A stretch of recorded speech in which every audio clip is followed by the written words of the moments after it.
Du coffre au trésor de l'écriture des textes pour les décourager. Ésaïe 42, verset 3.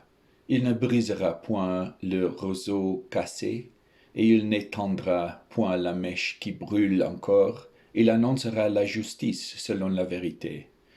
Ésaïe 61, verset 1. L'Esprit du Seigneur l'Éternel est sur moi, car l'Éternel m'a oint pour porter des bonnes nouvelles aux malheureux. Il m'a envoyé pour guérir ceux qui ont le cœur brisé, pour proclamer aux captifs la liberté et aux prisonniers la délivrance. Ésaïe 60, verset 1. Lève-toi, sois éclairé, car ta lumière arrive, et la gloire de l'Éternel se lève sur toi. 2 Pierre 1, versets 2 et 3.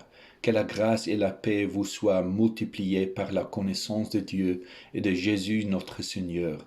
Comme sa divine puissance nous a donné tout ce qui contribue à la vie et la piété, au moyen de la connaissance de celui qui nous a appelés par sa propre gloire et par sa vertu. Ésaïe 40, versets 30 et 31. Les adolescents se fatiguent et se lassent, et les jeunes hommes chancellent.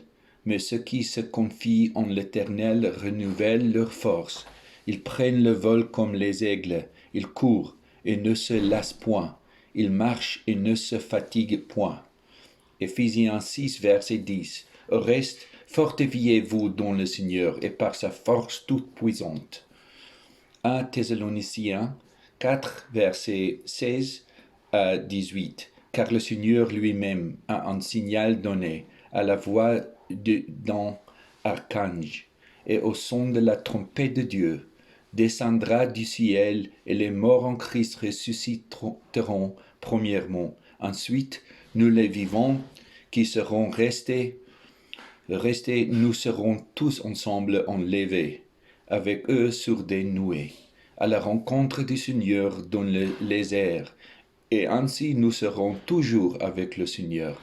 Consolez-vous donc les uns les autres par ces paroles.